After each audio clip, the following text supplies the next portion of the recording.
Let me hit record now. My bad. Right, recorded now. So, just touching on the conspiracy side of things. So think about a doctor. You go to a doctor. Now, a doctor makes money from people that are ill. That's how he makes his money. That's his business model, right? It's always good to look at business models. So the doctor makes his money when you're ill, which means if you're well, there's no reason for you to see the doctor. So if, for example, now everybody in the world became better and became healthy, what will the doctor do? Where does he come into play? Really, he doesn't. Now he's sort of invalidated. So then you got to ask yourself, and I'm not saying this, don't get me wrong, I'm not saying the specific individual's a doctor. I'm not saying that. I'm talking about systems here, right? So the medical system itself is built upon you feel unwell. So this is you feeling unwell, and then you go see the doctor, right? And so the doctor, he checks you out, right? That's his stethoscope, and he checks you out, and he says, yeah, I can see that you've got a virus, or it seems like you've got a virus, or whatever it is, yeah. GP stands for general practitioner, so he's not a specialist, but he says, look, you need to try this course of antibiotics. So you go now and purchase that course of antibiotics from the pharmacy. So the whole system's connected together. You purchase from the pharmacy, it still goes to pay for the doctors, etc., and so forth, and the other stuff, right? But 20 years ago, and some of you guys will remember this, you went to the doctor, you wasn't feeling well, and he wasn't so quick to start prescribing medicine to you and so forth and stuff like that. The doctor would have more of a focus of looking at your habits, your daily habits. So he'd say things like, what are you eating? Are you drinking enough water? Are you getting enough exercise? Do you smoke? Do you drink a lot of alcohol? How much do you drink? Cut down on your alcohol consumption and so forth. So what he was doing was treating the cause, no, not the cause, sorry, the symptom, as opposed to the actual problem itself, right? So, like I say, prevention's better than cure. So, what happens is you lead a healthier lifestyle, then you should typically be a lot more healthier, right? Okay, so you with me on this one so far, yeah? Right, so it means that his isn't necessarily as geared towards making you better as he is to keeping your medication. Not because that's his intention, because the system is set up that way to keep fueling pharmaceutical companies. Now, if this is where conspiracies come in, so this will tie in. So if you look at conspiracies and you look into them a little bit, they will speak to you about who's in Congress all the time petitioning, who's in Parliament all the time petitioning, and so forth, and who's involved in politics quite heavily as a corporation. And pharmaceutical companies, they're one of the biggest there is. These are the guys that campaign against things like legalization of marijuana, even though CBD oil has proven to cure many conditions, even though hemp itself as a material has been proven that it could take over from oil and so forth. Do you see what I mean? And fossil fuels. It also could take over from things like what we use trees for, instead of cutting down trees and forests and so forth and stuff like that. So logically, you would never say, "Oh, that makes sense," that they would do that. You wouldn't logically say it unless you look into the conspiracy side behind it. Because logically, no matter who you are, you want the earth to be a good place to live on, and for it to be giving you things and so forth and stuff like that. So sometimes it's good just to look at conspiracy theories as what's going on. So there's a lot of things talking about the dollar, the huge problems that it has, and so forth. So if you do this, and you can do it for the UK as well, right? But if we there's one for the UK, but if we use US debt clock, for example, and I take it you guys have seen this, and then you give it a bit of logical thought behind it, you would see that, the US is this huge national debt. You see that, yeah? Huge national debt. Right, everybody can see that, I take it. And you do it for the UK as well, and is that ever going to get paid off? Realistically, if you look at the rate that it's rising, this is never going to get paid off. It's just not going to happen. Federal tax debt, it's crazy, right? So, and then you've got to look back over it, but then you start understanding how this happens, and you start seeing things like how the fractional reserve banking system comes into play, and then you start looking a bit more and you see how they got rid of the Bretton Woods agreement in order to introduce a fiat money system and so forth and stuff like that. And then when you look into that, you start seeing where the money needs to go to, who's holding it, how they're moving it across and stuff like that. And then it gives you a bit more of an idea of the viewpoint for different economies. Hence why, everybody's talking about war, because of what's one of the ways that you can help with the debt problem. It's going to be from war as well, isn't it? And war's a huge earner, so these things are good to look at. And then all you do is just Google. If you Google anything, even if you just Google um, uh, conspiracy for whatever it be, conspiracy 9/11, right, for example, and then you look at what happened behind 9/11 when they tell the story of how they set it all up, and then you look through and you see how they destabilize countries, and then what they take out the countries and stuff like that. So that's something for you guys to look at in your own time. But it's part of your, if you look at it as part of your research when you look at news, it kind of gives you a bit more of an incline of what something's gearing towards. A lot of times, if I'm making decisions on things, I will use this kind of information as well. So it's good to use it for that. Yeah. Now, I don't speak to a lot of people about this because, most people like BBC, Bloomberg, and stuff like that. But these things are generally, typically quite scripted and the same. Yeah, given the same viewpoints and biases. And what you need as a trader making decisions is you need other sources of information that aren't just from the same place, right? Because we know the market is geared for retail traders to lose, not for them to win. Retail traders create the pool of liquidity and stuff like that and so forth, yeah? So, makes sense? Any questions on that, by all means let me know.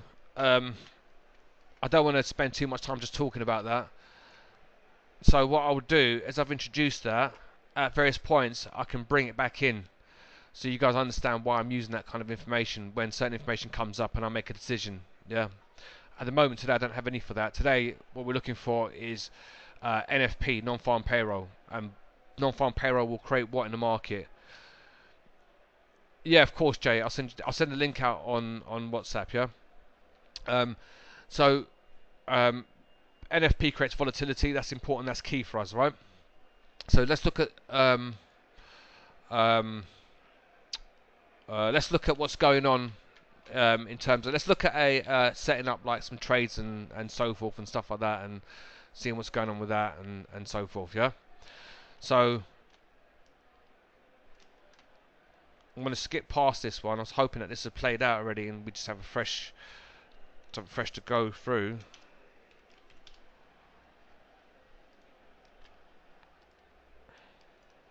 Do this quickly and then move on, and then move on from this.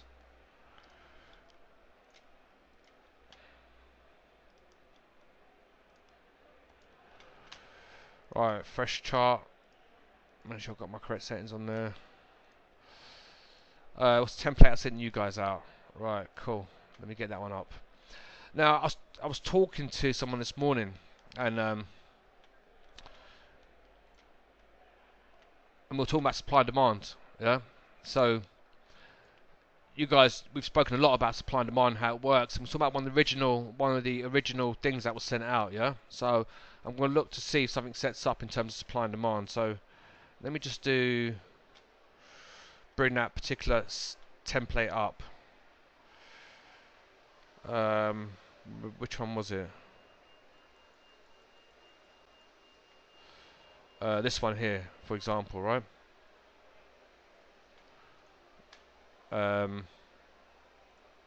Wait, let's get the other one on there.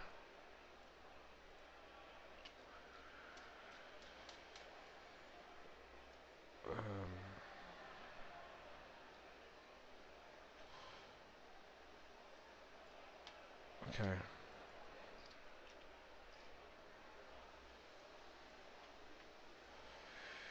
Right, so, and it was about using the supply and demand levels. So I've got both of these up just to see, because what I want to do is I want to take this trade here. I just want to push up to hit here. So in order for that to do that, I'm going to put an alert on. In order for that to push up to hit that band, it's got to push up to about here. But you see the bands opening as the market starts to move?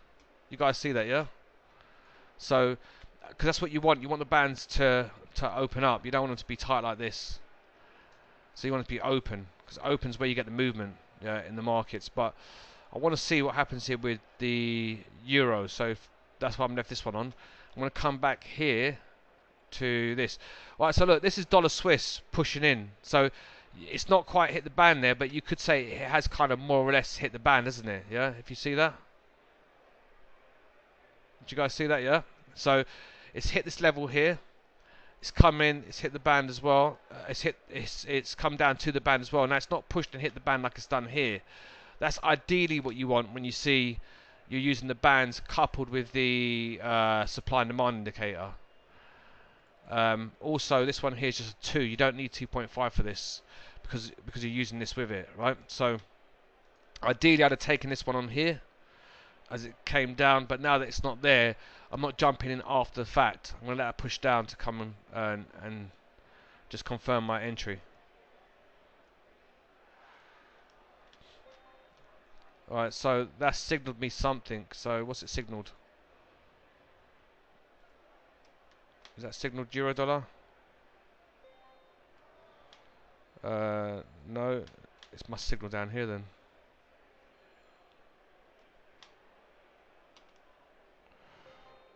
And dollar yen. Don't think I've got any other alerts on, so no, there's still euro dollar.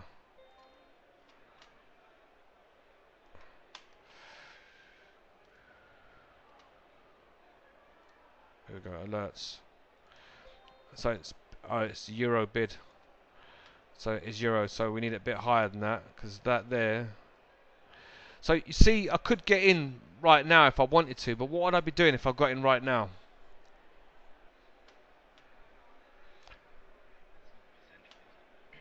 I'd be. Yeah, it's not the best entry, and it'd be an emotional entry, wouldn't it? The only reason why I'd get in right now, if I start thinking I'm going to miss out, it could go without me, and I'd miss out on a potential win, a potential gain that I could get here.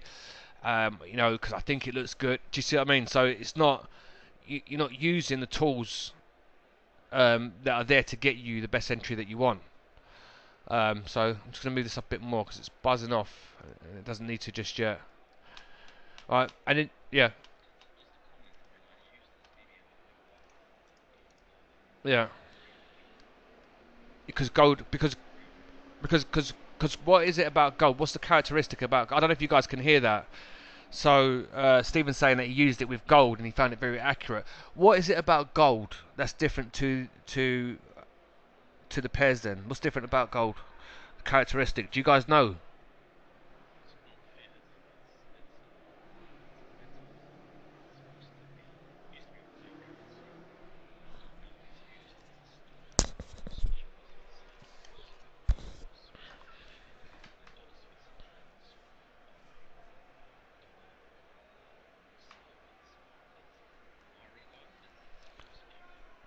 And it's typically volatile, isn't it?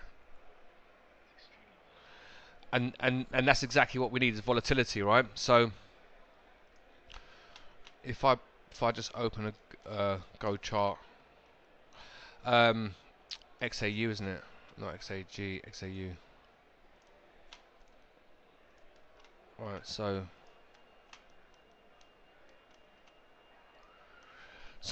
with gold, you see, you're not seeing the tight so much as you see more movement, isn't it? Do you guys all see that? Yeah. Take that as a yes. If you measure that, you can see that's 150 pips, and with gold as well, the spread actually is pretty decent when you compare it to some of the other more volatile instruments out there.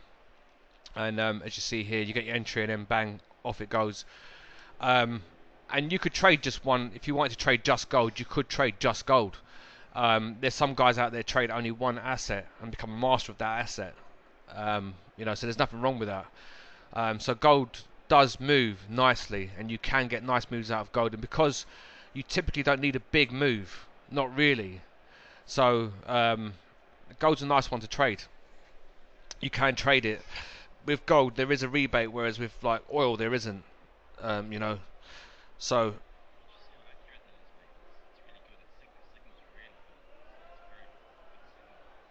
yeah, yeah, it does. You just follow the exact same rules, and you probably find you get a few more entries of it as well. Um, if we go to the 15-minute time frame, so now you see this one here's pushing up. You see it's hit there, so that would be a setup that we can take, and we don't have to wait. And that would be just a case of selling it. And I'm always trading it back to the mean, even though it's a breakout or a mean reversion indicator. We're trading it back to the mean. For some reason, it's not put this in yet.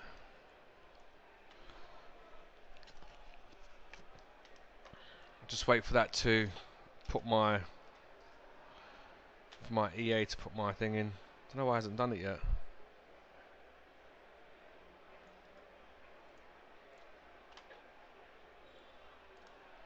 It's put one in but not the other, and it's done it incorrectly as well, isn't it? Right, so let's just turn that off a second.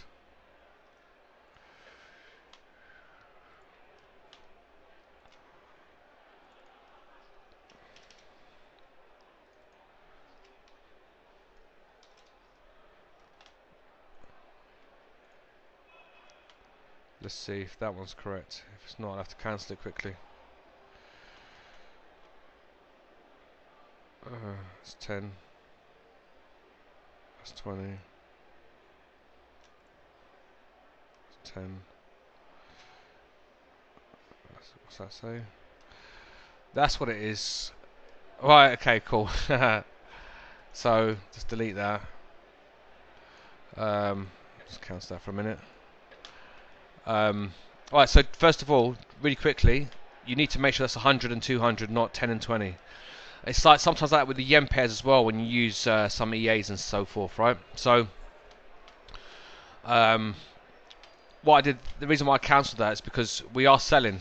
So of course, what I want to be doing is buying in the opposite direction, which would be here. And now turn that on, and that should put it in automatically in my stop and take profit. I wonder why it hasn't done it yet. There you go. It's a bit slower than expected for some reason on that one today. Alright, so dollar yen we're still waiting for, but dollar yen is going to move in about, it's going to pick up some momentum in about 15-20 minutes anyway. We usually see that because NFP's coming out at 1:30. So dollar Swiss, what happened with it? So dollar Swiss, we didn't see it because obviously we're looking elsewhere, but it's come down to hit the band before it's pushed off. So that's what I mean by waiting for your entries. We didn't take it because we were waiting for it to come down to hit our band, and we was otherwise distracted. And this one here, now this one here didn't quite go up to push up, touch the band like I wanted it to, but that's fine anyway. But do you see how when you're using the bands, typically you get that push away, because that's what we're doing in everything we do. So if we go back to this one with supply and demand, again it's the same thing. We're only waiting. The only reason why we're waiting is because we want that. We want that same effect, don't we? With the bow and arrow, yeah, where it pulls back. The more further you pull it back, the stronger it's going to push forward. That's typically what happens.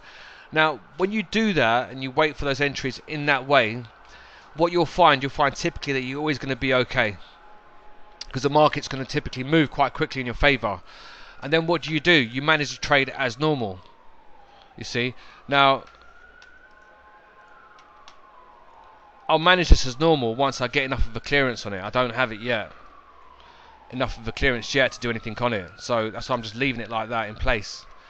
To see what it's going to do, and also so you guys can see it and see how it plays out and stuff like that and so forth.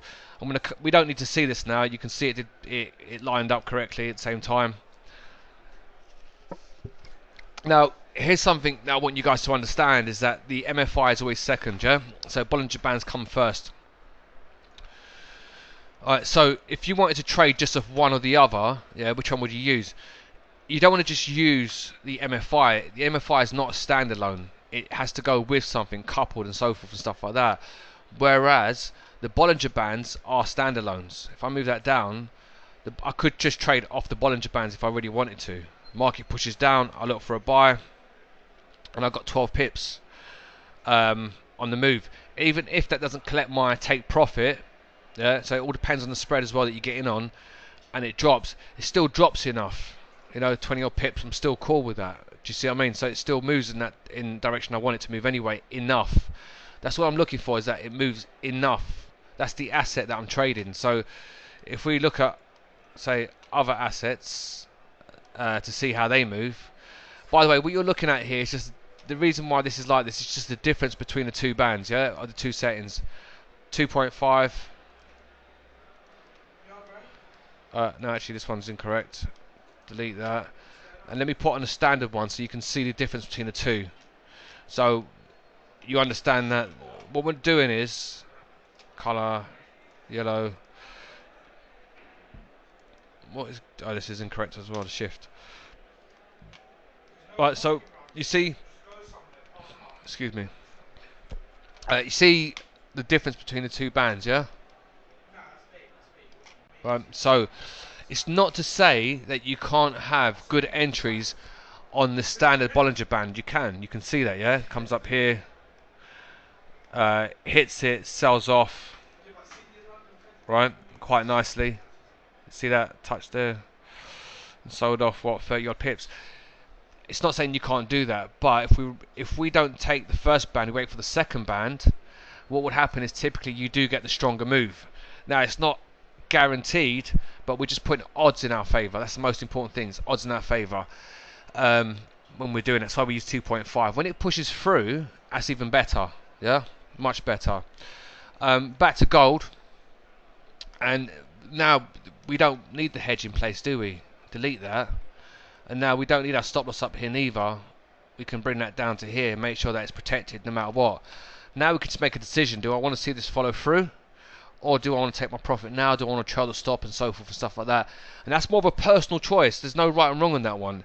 Because for some of you, you'll sit there and let it come back and take you out for 1 pip, and you won't care. And some of you will get frustrated by it, because we're different. We're human beings, and we do have ways of reacting to different things, right?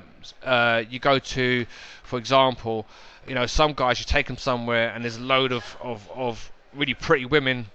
When I used to be on a floor in Liverpool Street, and there's a little sort of alley kind of way that you walk through to get, when we used to, what it is at the end of the road, there's like a pub and some food shops and stuff, so we'd cut through to go there, as opposed to walking all the way around the main Liverpool Street station area and stuff. We'd walk through that alleyway, and when it's hot like this, warm like this, people come out and eat their lunch, but you get a lot of women out there as well, and they'd be out there sort of sunbathing a little bit, and it'd be a nice sight to see for most guys.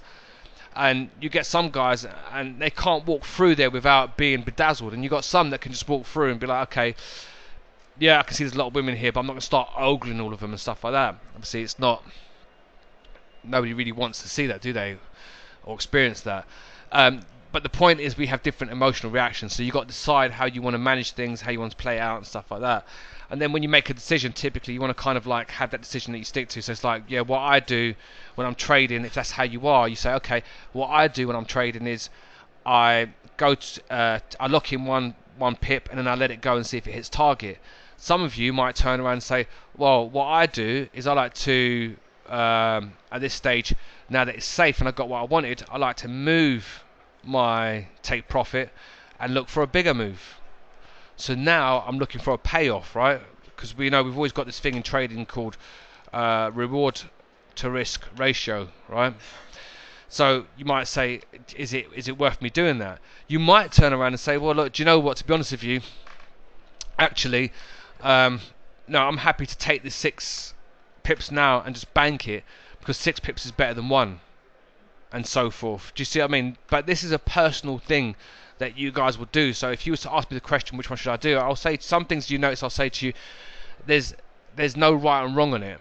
Yeah, you can do either, whichever one fits better with you, right? Because emotional reactions we can change. because emotions aren't real. Yeah, so it might sound a bit of a weird statement, but emotions aren't real. Emotions work off of a chemical release in the brain. So before the emotion comes the thought. And I know some of you might say, people will argue this, but it is the thought, and then it's the emotion, in this order. Yeah. And let me spell this out first, and then we can dispute it. The emotion, the thought, the action, because that comes from the emotional reaction, and then you get the result. Yeah. Now I'll give you an example of that. So you know, somebody pisses you off, right?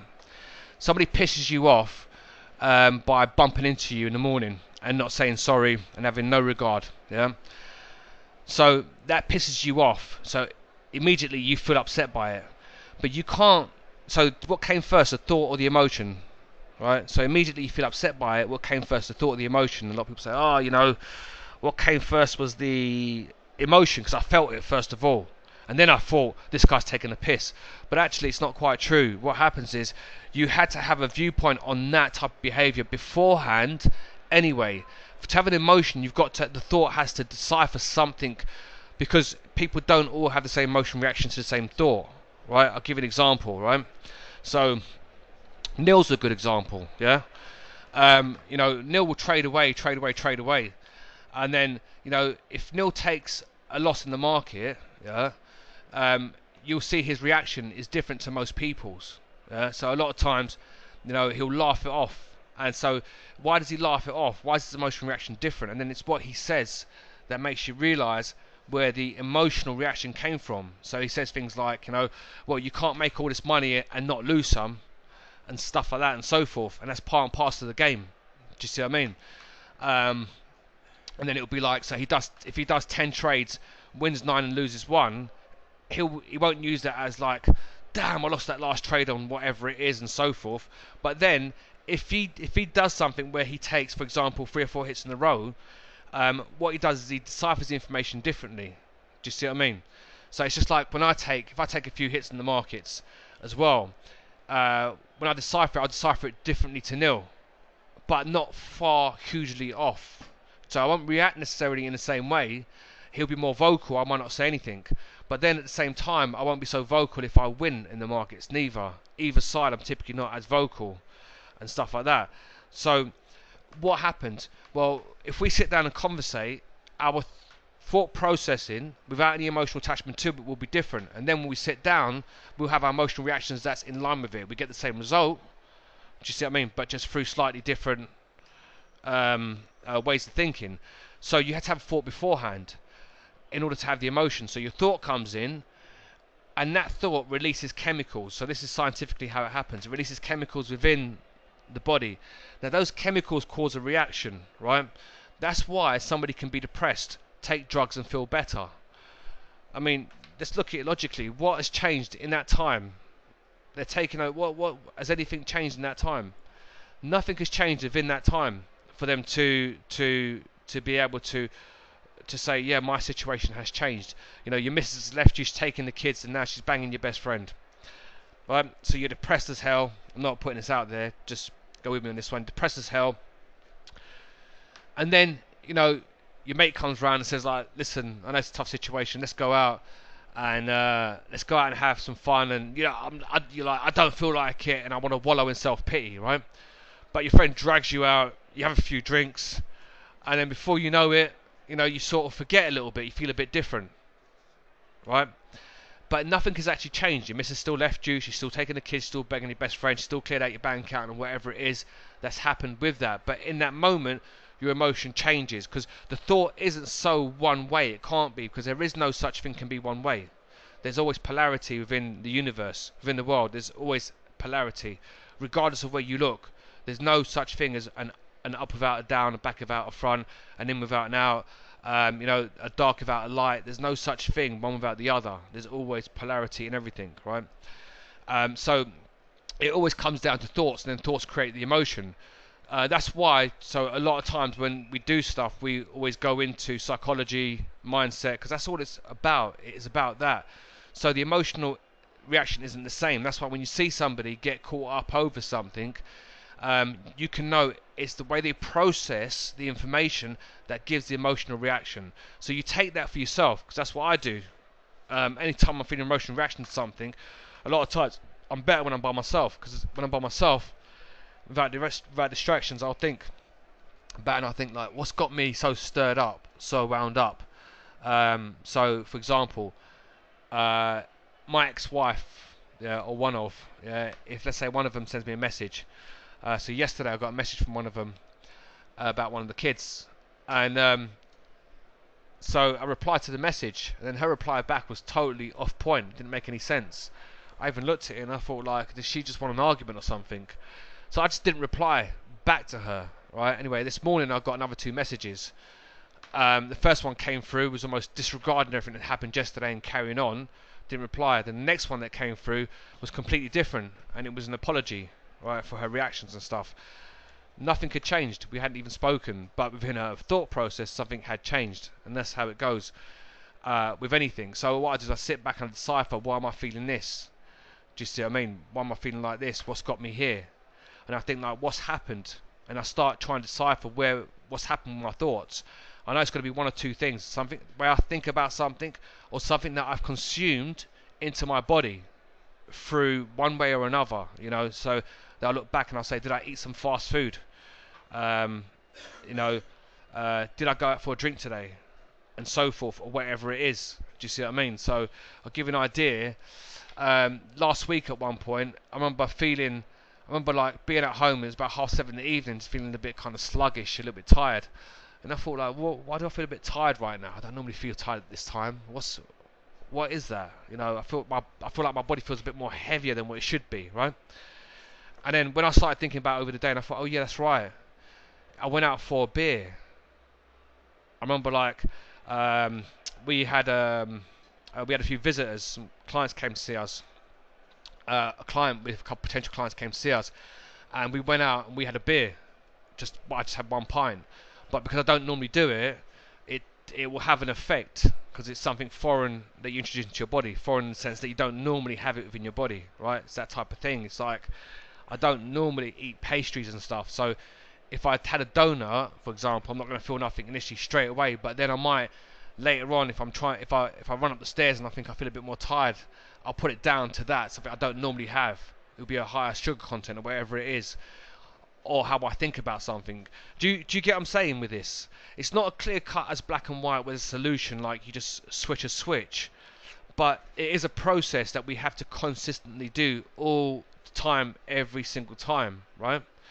So people that are consistent all the time are consistent within their actions. The result is the byproduct every single time. It's the thing that you do, you know.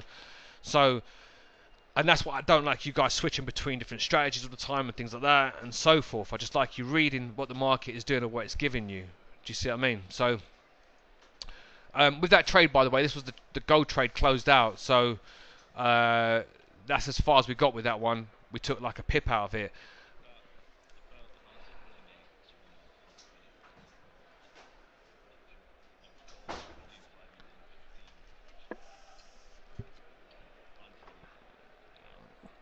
Yeah, yeah, you can. I don't know if you guys heard that. So, what Stephen said about the 5 minutes. Yeah, it's psychological. That's trading is psychological. What he said about the 5 minutes switching back and forth, and I do this a lot. Do you remember I said to you beforehand with the Bollinger bands? The middle band is a 20 simple moving average. Yeah, if I do that, you can see that's moving average, simple 20 moving average. Let me change the color so you guys can see that that isn't a Bollinger band. That exact move there is a 20 moving average. The bands are a variation of, and I've said to you guys beforehand, you can trade from the bands, the middle band, because it's 20. So typically it's the target, usually acts as the target when you're trading. Yeah. And again, either one that you do. So what Stephen was saying, he said like, you know, if you take the entry in the 15 and then you switch back to the 5, correct me if I'm wrong, Stephen, you can use the 5 minute as a target and see how it reacts to it. And yeah, you can do that. There's nothing wrong with it. with actually doing that. Yeah? So again, like I said, it's not set in stone so much how you do it. So I want to give you what is set in stone, because that's the key things. Is the entry, right? It's waiting for it to push up to hit the bands. It's what you're trading. So for example, what Stephen mentioned earlier, where he likes to trade gold. There's nothing wrong with picking one asset, because he said gold. Obviously, I know gold to be a volatile instrument, from trading it myself and from using it with the bands. Straight off the bat, in my thought process is, yeah, of course, it makes sense. Logically, you're gonna have volatility. So, and that's what the bands are for. It's for movement. So it pushes through to extend. It's almost like it's overreaching. If I'm trying to speak in analogies as much as possible, just to keep it as layman as I can, because I like to be spoken to in layman's terms as well, with things that I'm learning, right? And so rather than just keep talking in just terminology, right? So same thing, you're waiting for it to come up to come up and hit it, If I'd have got into this one here and it failed me, I wouldn't have cared, as you guys could have seen that earlier on. Don't want to forget this is here. This is in the recovery zone. That's not quite. It's lined up better, isn't it? This is in recovery zone now. Now I can't put another hedge in place until this triggers. Yeah. It's 1:15 now, so we should start seeing some movement on this. So I just want to make sure I've got this chart open for NFP, because we've got that in 15 minutes. Now NFP is good. News is good. News is really good, right? Because news moves. News moves the market. So you got movement, you got volatility again, right? And because you've got movement, it means that you can make money. Now, obviously, if it goes against you, it means that you lose money, right? So, for me personally, what I like to do is, if I'm gonna trade the news and it starts to move against me, and I've not spoken a lot about hedging, I like to keep it out of the room, but where a few of you are using it and you need clarification on it and stuff like that and so forth, use it for the news when you do trade the news, because you do get the moves. Do you understand me? So, and you get volatility, and it can be volatile in both directions, which can be good, because it's going to be volatile to the tune of 20-30 pips typically. So get you in and out nice and quickly and stuff like that. Obviously you don't want to overreach yourself and take too many at one time, because then you've got to manage them all as well. So you want to do what's comfortable for you as well when you're managing. I'm going to bring up this was the dollar Swiss when we looked at. Warren spoke to me earlier on. We were speaking about this. We didn't really get much chance to look at it, because we was going to take another trade. Then we looked at gold, and the gold had a setup for us that we could take there and then, so we didn't have to wait around. But if you was looking here, for example, you've got a level here. So on this, you're going to wait for this to push up to the second level, not the first, because that's where your band is. But that's going to be the same sort of thing. So I'm just going to switch back here to this one here, just because we want to be able to be managing this as the news comes out prior. So far, any questions so far from anyone?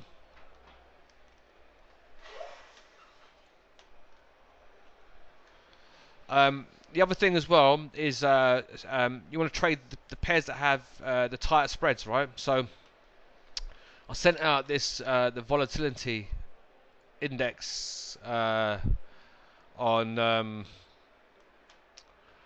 what day was it? A few days ago. So let me just find that. It's in the group.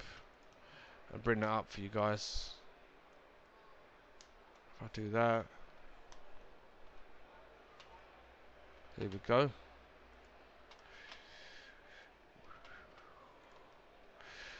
So here you can see the different pairs, right? And you can filter in terms of volatility. So you can go 15 minutes, right? For example. And as you see, if I just do it the opposite way around, now it tells me the most volatile pairs. Right. So this, by the way, is silver. Sorry, XAU is gold, XAG is silver. So you can see it says here 100, which obviously is a lot more volatile than the others. But look at this currency here. Euro is that Czech or something. Never traded it before in my life. But look at the volatility on that. Now, is that good and better to trade than, say, for example, pound yen with a 9.8 volatility? What do you think? Do you think it's better to trade this one? Or do you think it's better to trade this one, for example? Answers on a postcard. Send them through. Right, so I know when that's going to make sure I've got my alerts in place with that. Well, what do you guys think? Which one is better? Let's find that currency pair in the chart. CZK, right? Is what it is.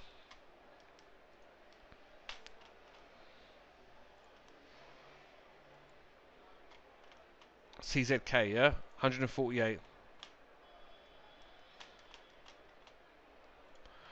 See, there's nobody's answering.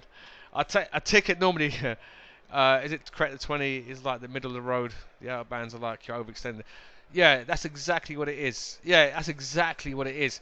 Do you know, I've got a vision in my head, right? So Stephen's asking, is it correct that the 20 is like the middle band, the middle of the road, right? And that the outer Bollinger bands it's like overreaching to the pavement, right? I've got a vision in my head of this. And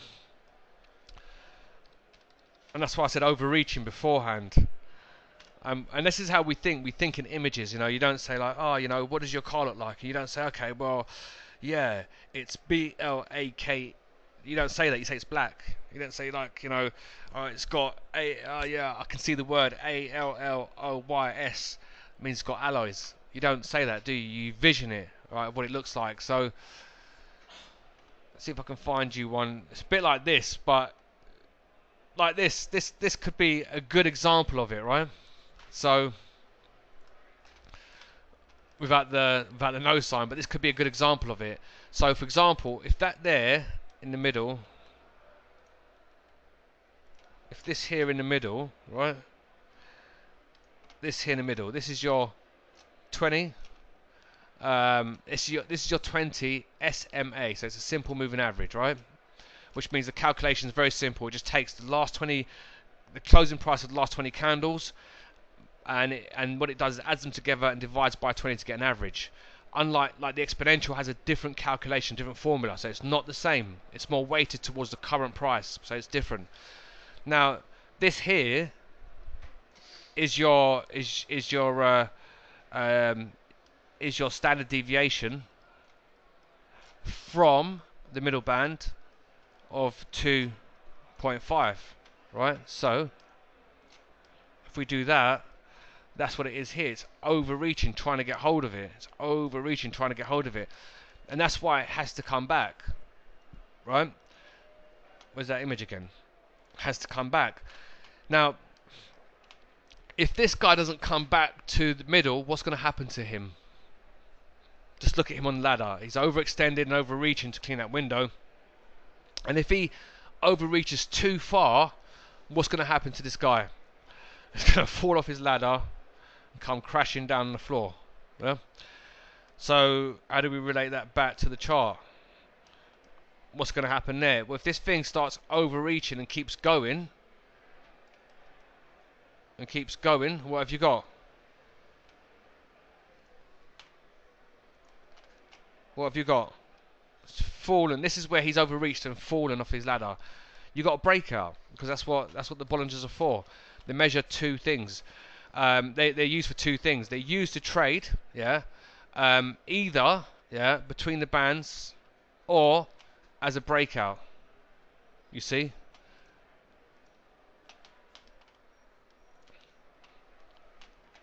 So 5 minutes to news comes out. Made sense, excellent. So, and I know I repeat a lot as well. I repeat a lot of what I say and try to use just different examples and analogies. And you know, I know it can get to the stage. I'm very conscious of the fact that I can get to the stage whereby I can repeat something so much that someone thinks in their mind, I've got it. But it's like this, right? It's like if I just keep feeding and putting more and more of the same thing in, then what will happen is it becomes more embedded. And it's just about making you better and keeping that focus, because this is what happens, and this is something I've seen for people that actually use also will look to hedge their way out of certain positions, right? Um, is they'll get away from the initial basics of what it's all about. It's always about entry. It's always been about entry. You've seen when I've done that and missed trades on supply and demand because it hasn't got to my entry price that I wanted to pay. I'm a bargain hunter. A bit like a cheapskate. It's like I'm not paying that price. And you have to do like you have to be like this. And we have this thing about politeness as well, where it's kind of thing of like it's almost like politeness. You go into a shop, right, and you don't go into a shop and start haggling with the guy when you say to him, "How much is that bottle of water?" And he says, "It's a pound." You don't say to him, "A pound? That's a bit pricey. I'll tell you what, I'll give you 80p." And the guy says, like, "Just don't buy it then. Go somewhere else." Look, it's 80p down the road. Well, then go down the road. But if you get into that constant bargain hunting mode, what happens when you go into a shop and then you see something? I do this all the time. And when you guys can ask Neil about this, he'll tell you. I do this all the time. I go into a shop at certain points. I'm like, oh, hold up a second. I'm not paying that price. That's too expensive. No. Let's go down the road. It's cheaper. And then he'll be like, but you only save 20p. But it's that whole thought process of I'm still trading, if you like. Does it make sense? Yeah, I'm still looking for my price. I'm still looking for the best entry in any sort of shape or form or way that it happens. Do you see what I mean? And because that's what it is, and that's why, if you read Market Wizards, one of the things that you hear about them, and not just them, but other guys that if you know guys that trade professionally for a living, big accounts and stuff, you'll see that they're not quick to go and spend money on a new car and stuff like that and so forth. They're not. That's more of a retail thing to do, is to go buy a brand new car. What happens when you buy a brand new car? What happens to the price of that car? Immediately, straight away, that drops. As soon as you drive it drops, isn't it? You drive off the showroom floor and it drops. So now you made a bad investment. You might say, well, no, because the car's going to get me here, there and everywhere. Yeah, but so would a car that's only 3 or 4 years old. Right? So what's the difference? Typically, most of the time, it's ego fed. People use a car as an extension of themselves, when really you are you. There is no car that can be an extension of you. Your clothes aren't an extension of you. The only thing they represent is how you maintain yourself, isn't it? If your clothes are brand new, expensive designer label, but they're all creased up and crumbled and got stains in them, you still don't carry yourself any better. Actually, the guy that has old clothes but they're pressed neat and he's got a good appearance carries himself better, isn't it? Yeah. So in relation to that, you're always constantly looking for the best price, bargain hunting. You don't, you want to pay the least as well for anything. So you want to pay the least as well for any assets that you're trading and so forth. Also, so you want to do that. So look, a couple of minutes to NFP. Waiting for that to come out. So the expectation is, so you see how it was, the previous was 103, which is rubbish. The expectation is 190. What does this mean? Let's decipher this really quickly. Yeah, right or wrong, let's decipher it. So typically it never comes in at that sort of level. What does it normally? This is more of a typical NFP report, NFP figure, right? It's closer to it. So it's more than likely going to come up closer to this than it is to this, which means that more than likely we're going to get a better. It's got to be better than this one here, but either way, more than likely we're going to get a good figure. Now, with it, the way it's been selling off, the markets have been selling off, I think we're going to see a break to the upside, to be honest with you, in terms of dollar. But we'll see. We'll see. I'm not taking any bias on it, but if I just switch from here and I go to the New York breakout. New York breakout hasn't broken yet. The dollar's been selling off quite heavily the last few days, but there's been nothing great fundamentally for the other currencies, and actually it's been pretty poor for the other currencies. Yeah, and the pound also, which would then in turn mean strong dollar, right? So I don't know if you guys heard that, and Steve was saying as well, the news, the figures came out poor for the worse than expected for It's NFP, NFP. That's dollar. That's that's all that is. So that's closed out. Delete that. Uh, dollar, dollar yen's making a nice move for NFP at the moment. So I'm expecting that to push back up. That's a good range as well. May not, but let's see. Let's see what the euro's doing. Look at that. Look at that push up. Without using this, look at that push. Are we going to get rejection or what? 0.25. I'd have to be a bit quick, so I'm waiting a few minutes. But I like this volatility here. Look at that. We could have had an entry in here.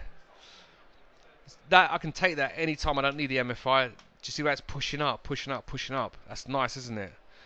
I don't want to take you guys out of any rules that I'm giving you, and I don't want you to get caught in a trap with this neither, because it can move quickly before you could hedge out of it. So, shall we wait for this to let this go? Yeah, give it its 5 minutes.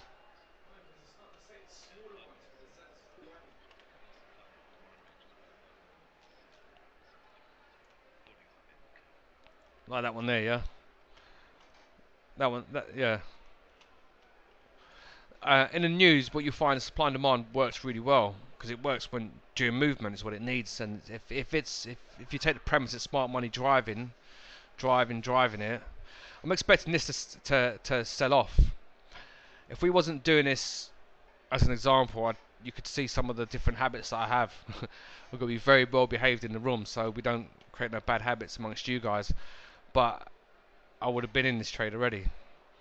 But I don't want you guys to see me do something and necessarily just mimic it just like that. I gave this same strategy to somebody else, and the guy came back and after 2 days, and he's like, look, 100 lots a day, and his account's up and stuff. You know, but he's experienced, so it's a bit different. So when you watch him trade it, he doesn't use the MFI, he'll only use the bands for it as well. And he said to me, he said, why'd you use the MFI? Don't need it. But it's not for me, it's for you guys to help you with decisions and stuff like that, so you're not just jumping on any entry unnecessarily, to create that little bit of discipline. That's all it is. So this would indicate what? That dollar is going to be pushing up if this pushes down, yeah? So it's all dollar based, isn't it? It's all dollar based. So let's see what still 2 minutes till that closes out. And by the way, with this here, you should see volatility start to increase now on these pairs, as you can see. Volatility increasing. Again, and let's look, see what the figure is, because the figure will be out now. What's the figure?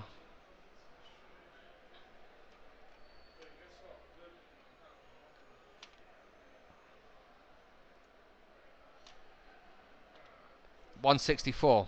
So look, it's obviously going to be better than this as we expected, but actually that's not great at all. Even hourly earnings are down as well, so actually that's not good for the dollar. So with that, we could see a continued sell-off. Now this thing's been rallying for 2 weeks as well, so I don't know if you guys noticed that only yesterday it started selling off, which then pushed the euro upwards in turn. Let's go back to our dollar. Do you see how nice the breakout would have been to the downside? That's why on news, that's why I say to you guys, you know, those were supposed to be this morning, and I said, like, should be good because we've got NFP. Should get a good move with NFP. Which one? Euro dollar?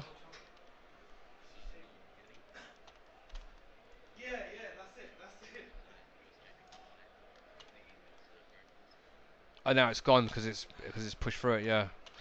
But you know, you see here, I would still look to buy this on the back of the Bolllinger Band strategy. But I'm going to go through the news with you guys because we've got 5 minutes. We'll trade it like it's a news trading strategy.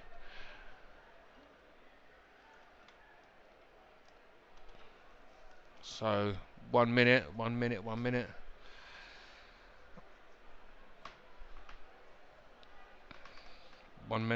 What I'd like to do actually is do one session. There you go. Alright, so it's gone. So alright, so if I take that, I'm gonna go at 1.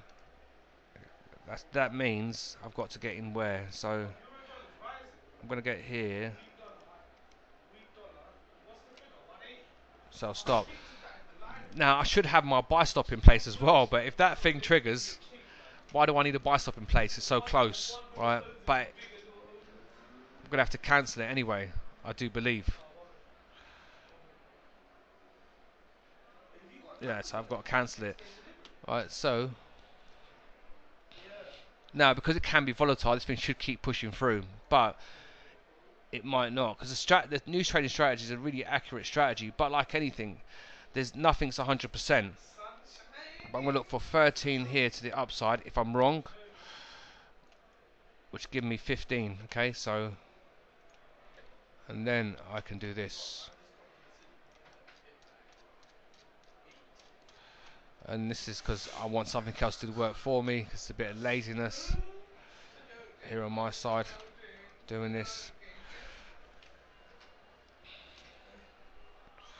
Really should be taking I should be taking a bigger move, but it's just that I want you guys to see it play out. I don't know how long it's going to take, so we'll do it at this and then let it run. So this is just for when the news can fail, right? That's all it's for. Do you see what I mean? Because it will help you stay afloat, not take so many hits, but also help you earn rebate as well. But again, you know, everything is exercised with caution. So let's let this thing play out and see what it's going to do. We should see it continue to move. The markets have been waiting. That's what it's been waiting for is NFP since this morning. And of course, I want to know if this comes down to here.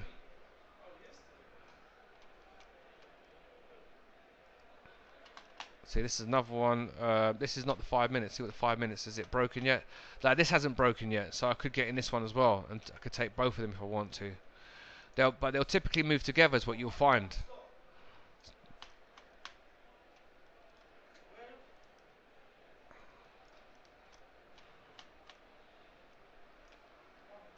Again, another one. Look, that there is a nice setup. So I'm just going to take this one as well.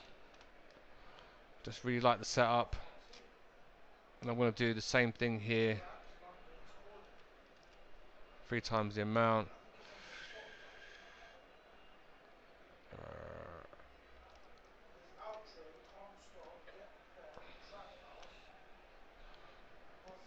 That one may well trigger.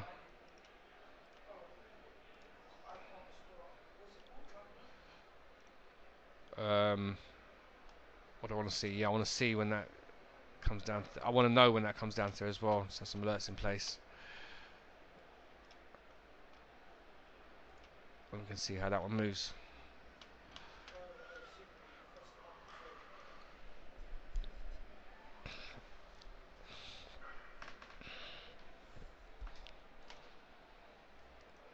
It's always good to switch between time frames to see what's going on in different time frames. So something's alerted me, yeah. So this has alerted me, saying to me like, look, it's pushing down to the downside. You guys heard that, right? So at this stage here, now I can now move my stop loss, can't I? There's no reason to leave any risk on the table, right? I can cancel this one, close that, and I can move my stop loss. Why leave risk on the table? I can look for a slightly bigger move there, can't I? I can do that. Do you see what I mean? So now it's cleared that, hasn't it? Yeah. So now, if I want now at this stage here, I can also do this. I can go like this and trail it 2 pips, and then I can move that down. Do you see what I mean? Once I'm in it, I'm in it. I can do what I want to do. It's news, isn't it? It moves. It's news. It moves with the news. Now, dollar yen has triggered my buy trade, so I need to get in the other side just to make sure, just in case. That's all it is, just in case. I mean, I'd expect dollar to keep falling, but it might not. That's just in case. That's what I want to know for. I want to know what it's doing. I want to know. Now I want to know if it comes down to hit this. That's going to be important to know, isn't it? So I'll put the alert in place. Right, so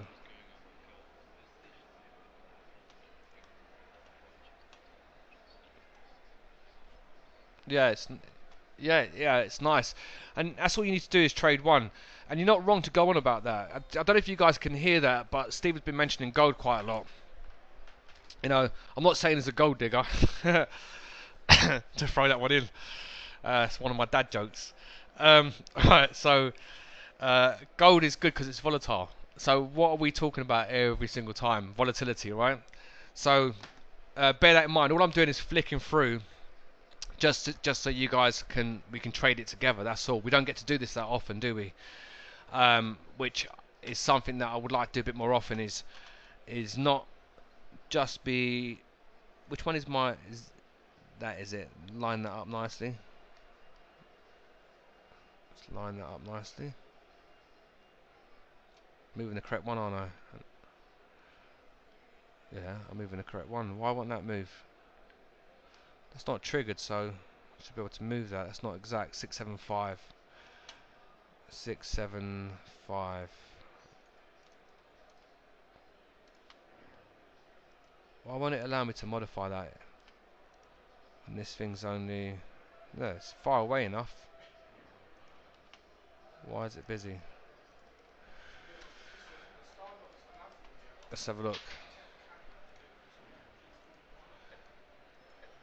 There you go, it's moved it exact. Perfect.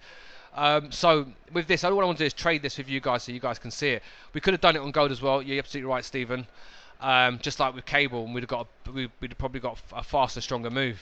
What I did is I traded two different things. So I traded pound dollar on the Bollinger Band strategy during news times for the volatility. Yeah, that's why I did it.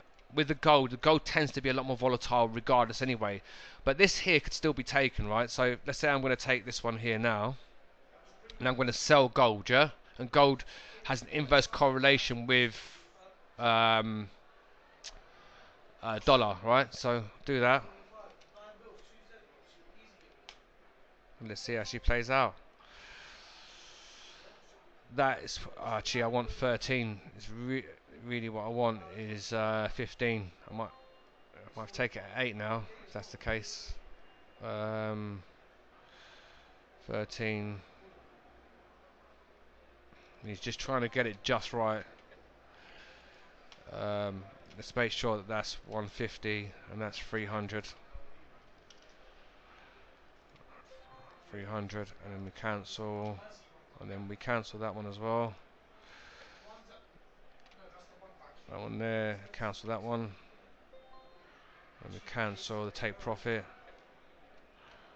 Puts it back in. So that's the correct parameters for that. So now we're in gold as well, so we can see how they start moving as well, as and when they move. So do you see now that's coming, that's pushing down, yeah? So that's important for me to know, because now I'm going to put another order in place, because that's executed this order here. I don't need it to pop back up for me to put the order in place. That's not what I'm going to do. As soon as I know I need another one in place, I'm putting it in. That's what I'm doing. I'm putting it in. I'm not going to wait for it now to line this up. Now you see, lining this up, the reason why I'm trying to be so careful to line this up is so it hits all of my orders exactly the same time. Does that make sense? Yeah, that's what I'm looking for it to do.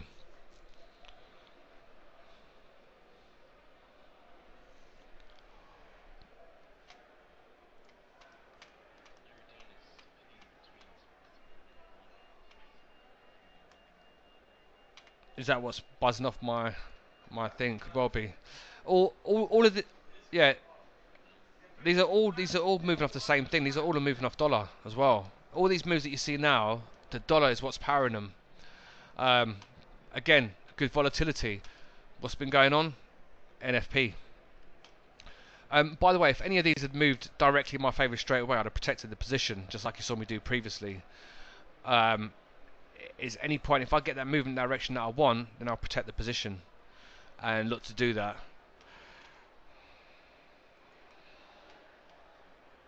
So you probably see, it wouldn't surprise me if you just see now dollar starts selling off quite a bit, where it's been rallying.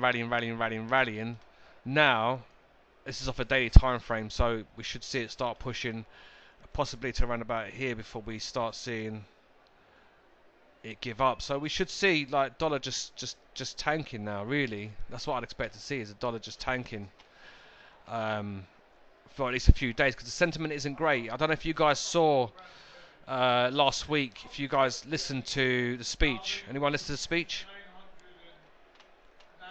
The Fed didn't raise rates as was expected. They did not raise rates, and also what happened with the Fed was they, as well as not raising rates, they also had a sort of dovish outlook. So they wasn't expected to raise rates, but it's a sentiment. It's a bit like, if you imagine your car broke down, you called the mechanic and you said to him like, so what do you think? And he's like, well, I'm not sure. What I'll do is let me, for example, do some adjustments and we'll see what happens. And then take the same situation, but the mechanic now says something different. He says like, yeah, no problem, I can fix this. This will be easy. You just need to order one part. I'll get it fixed up and running in no time. Which mechanic would you put more faith in, the first or the second? The second one, right? Because the second one showed you a lot more certainty in what he's saying. That doesn't mean that either one is going to definitely 100% fix your car, but the mechanic that has a certainty behind fixing your car, that's the mechanic you want to give your car to. For me, that would specifically say to me, this guy knows what he's talking about. He's confident. He's done it before. Do you see what I mean? Whereas the guy that's unsure, I'd start questioning that a little bit. You see. The other thing as well. So when I have a chart, just so you know, if I have a chart if I'm trading just off of the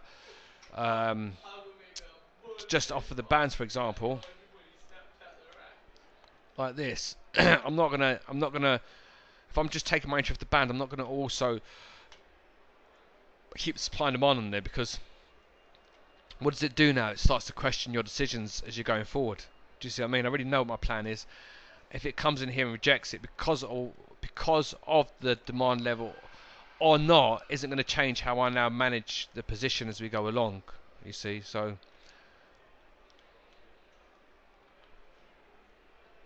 let's see how gold plays out. Still waiting. I need to know when gold gets down to here as well. Why their alert is not in place, I don't know, but I also need to know if it's going to trigger this one here. And that's it. So it's a bit of waiting here.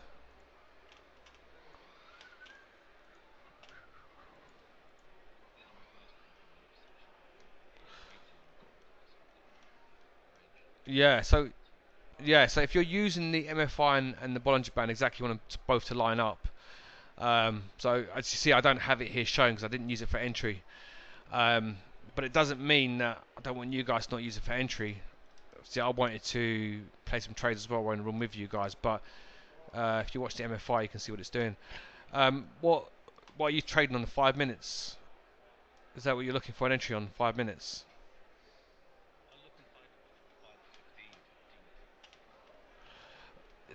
So the typical difference between the two charts, all charts are really the same.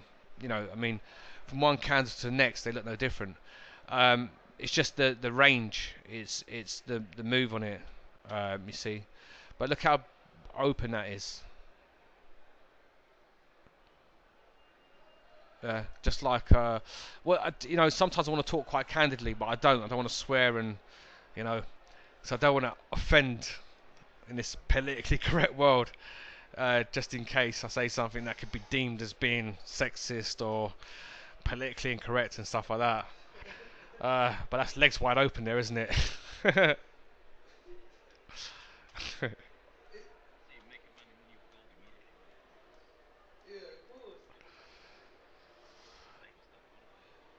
Yeah, and there's nothing wrong with that. If you guys like gold, trade it. Trade it. It's good. There's still a rebate with gold as well. It moves. It moves. But when they all move, they all move. When they move, they move. When they're going to move, they're going to move. You see. I mean, dollar can be quite a mover, and we saw what pound did as well earlier on during that, following straight after with that volatility.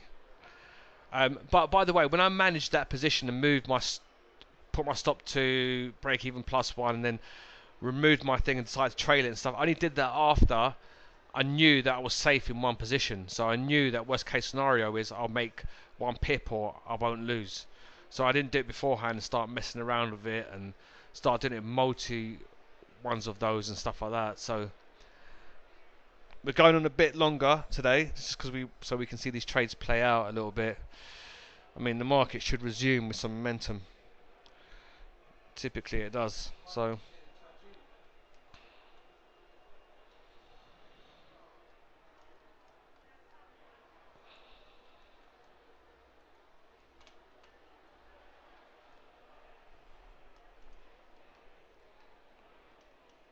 see, dollar's already taken a nice 25 pip drop. Back in the days, NFP used to be the market 300 pips. 300 pips in one day, it used to move. Back then, you could be more of a trend trader, but now it's not like that anymore. Now it's so different, you see. So that's why now, and as you go along, trading the way people trade and manage trades and stuff like that has become a lot more aggressive. Back before, when you was trading, actually you could typically be more like one of the turtle traders, where you was in a position you can hold it a lot more, knowing that's going to keep going with the trend and stuff. Now a lot more people trade in more short-term time frames. There's a lot more algorithms trading the market. These quant funds as well. When you see these quant funds, I mean, these are quantitative algorithms that trade in the market. So we're talking about milliseconds. We're talking about faster than what the human eye can interpret or what the finger can twitch in order to open and close. Humans can't execute as quick as that. So with that execution back and forth really quick, you've got to remember that the market needs to fill all of those trades and all of those positions as well. So it's huge in terms of volume of many trades going through. That's why the market's a lot more choppy and so forth. But it's good though, because it creates movement, and that's what you really want. It's movement. Movement. But the reason why it's always a psychological game to play, is the reason for that is because if you look at the history of traders and people trading and stuff like that, it's always the same thing. When they've won, they've lost, and so forth.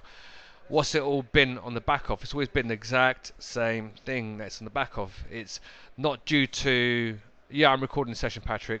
It's not due to... and you find this... It's not due to the strategy, because give people the same strategies and they get different results. Do you see what I mean? So what's it due to?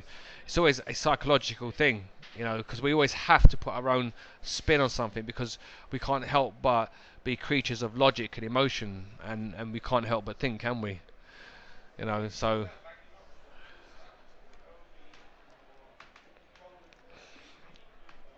still waiting a little bit. We won't sit here indefinitely, but ideally I'd like to get the result recorded along with the whole room.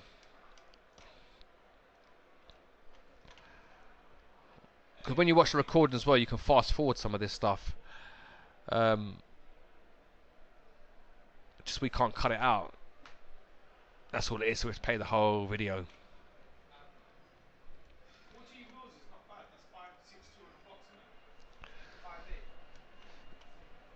We're not seeing much now at the moment. Not seeing as much movement as we'd like. As much follow through. So while we're waiting, let's talk a bit again about the supply and demand, because I remember I did say I'd look to cover this and stuff like that. And drop-based rally and rally-based drop and stuff. So your indicator's gonna spot these types of patterns, yeah. Rally-based drop, rally, base, drop, and then it's gonna cover drop, base, rally. Yeah. So it's gonna spot those, and you can kind of match them up and tee them up and see how they perform. What it's not going to notice for you is when you got a drop, a base, and then a drop, or a rally, a base, and then a rally. Yeah.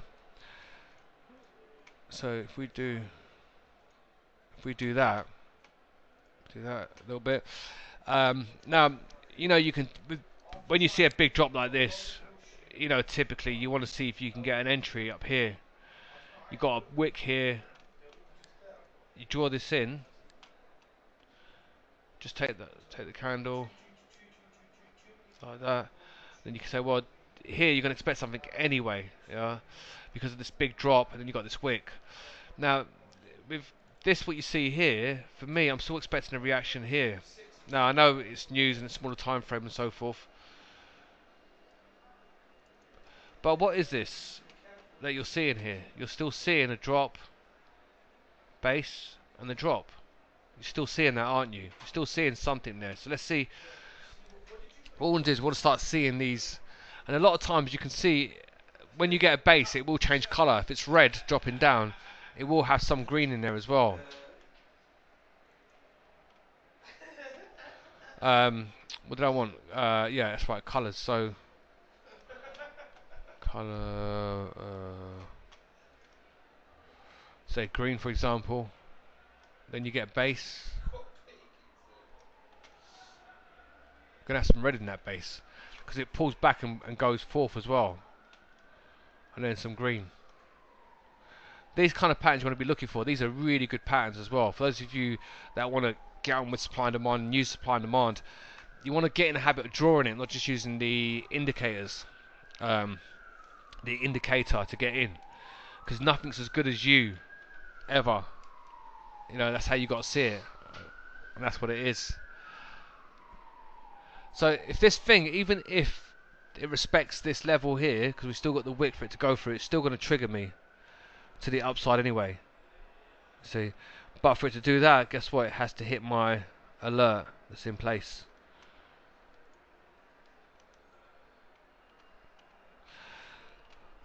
There's still not enough here, as you can see, just yet, in order to do anything. So I've got to leave that for the time being. Let that continue playing out. During news times, I like to take 15-30, just because you typically do get a bigger push on the news. Anyway.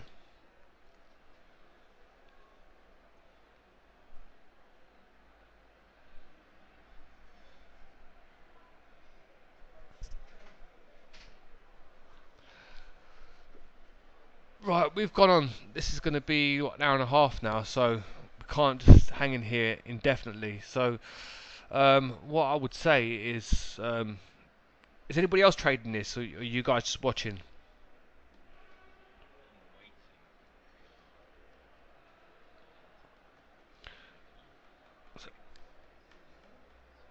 Yeah, yeah. I'm just wondering if any of you, if you any of you in the same position, you could see how it plays out without the room staying on. Because we can't let it record too much because we can't cut it, so it's going to record the whole thing and it'll be too long a video as well.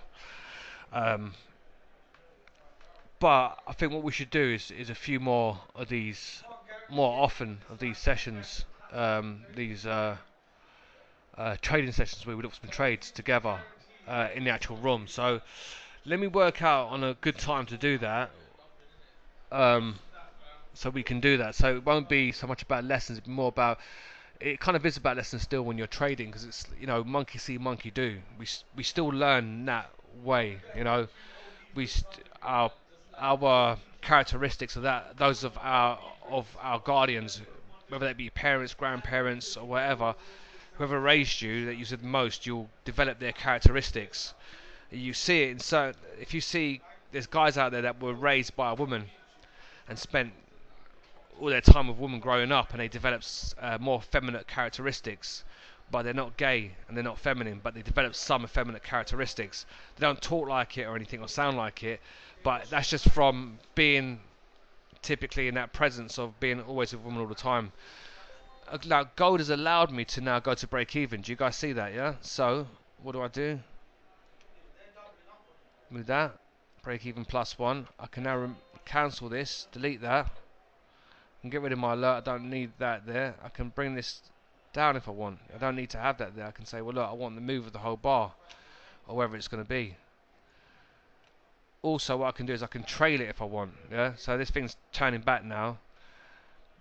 So I could say, well, let me just put a trailing stop in here of say 2.5 pips.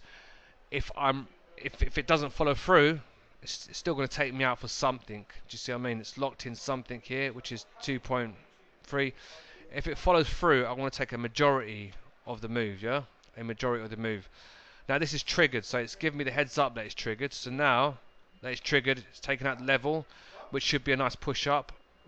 I still want to have this in place because the way I'm managing the trade, not the trading strategy, but the trade management side of it, is still relevant until it closes it all out. So look, that took gold took me out. See, it took me out. That one there initially. So 26 probably got 4 or 5 pips out of that. What? So I didn't get a massive move all the way down. Yeah, but I could have done. But how I choose to manage it once it's safe is how I choose to manage it once it's safe. It's safe. Doesn't matter no more. So this one here is just a case of waiting and see what this is going to do. I mean, I'd like you guys to see this because I know a few of you guys have tried hedging, and then where it's gone up and scaled up, you've got a bit worried, a bit concerned. Would you do this and that and so forth? So I think we need to do some of these sessions where we just do some live trading as well. What do you guys think about that? Yeah, if we just do like a live 1 hour session of just trading. Yeah, it will, because with the learning stuff, you guys will learn from that also. Yeah. So so far I've only heard one person, or I've only seen one person respond to that. Yeah, I'll get some more people saying, yeah, excellent, okay, cool. So a lot more of you would like it. All right, cool. Today's not the day to do it right now because, yeah, excellent, because it's Friday. You know what Friday's like, right? 4:30 on a Friday, you know, you shouldn't be in front of the screens trading. You know, so, but let me work it out and see if we can't do it like Monday or so. No, Monday's bank holiday. Maybe Tuesday. Monday's bank holiday, isn't it? Monday could be a good day for trading though. But I'll be with the kids and they won't let me do anything. Otherwise, I'd still do a session because the US is not on holiday, right? As long as the US isn't on holiday, let me just double check that and not make that. It's not, is it? No. So you see, the US is open, so you're going to get the volatility anyway. But what will happen is in the morning, sterling might be more one way. Typically, if a market closes, you know, we've seen the yen pairs rallying, typically, you know, moving 300, 400, 500 pips in one direction because Japan's been on holiday. So typically what you find, you don't get as much back and forth with it. So it doesn't mean it can't be good to trade. It's just that we won't be here. You know, nobody's going to be in the city. So maybe Tuesday we can do it, yeah. But if not Tuesday, Wednesday, and then we'll look to make it a bit more often. Yeah, if that sounds good for you guys.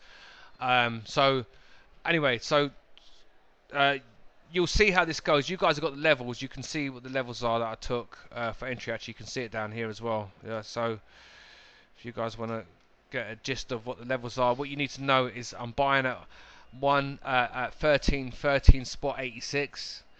Sorry, no, I'm buying at 13.15 spot 18, and I'm selling at 13.13 spot 86. I'm always buying and selling at the same place.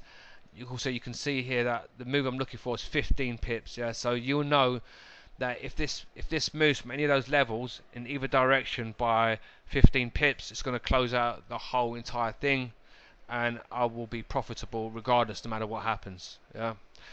So unless this thing continues to push now and you guys can witness it. Oh, I'm on history there, sorry, wrong thing. What am I talking about? Complete wrong figures. It's not even gold. Gold's closed out already. It's dollar yen.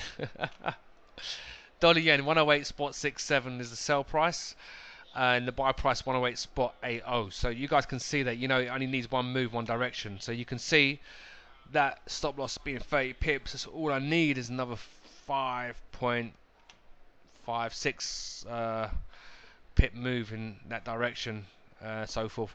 Let's give it 5 minutes. We might get it. We're getting close. If it doesn't get it in 5 minutes, then I'll have to close out so we don't go on too long. Yeah.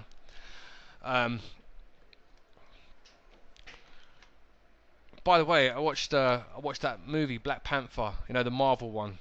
Yeah. So, you know, the comic book one. I watched that last night. Actually, it's a good movie. Marvel actually are pretty good. DC's a bit hit and miss. Don't know if you guys are comic book fans, but I am a comic book fan. So I'm looking forward to Infinity War as well. The other. Do you guys ever wonder why Thor is a? That's alright. I won't give you no spoilers. Do you ever wonder why Thor's a comic book character, right? But yet Thursday is taken from Thor's Day. It's the day of Thor. In astrology, it's the day of Jupiter, and in mythology, Jupiter is Thor. Bang, there you go. So I've got it. It's done it. Don't need that one in place. Bang. So yeah. So that's cool. That's cool. So you see, it played out, right? You guys saw it play out and stuff. You saw us stuck with it, let it go and stuff like that, and so forth.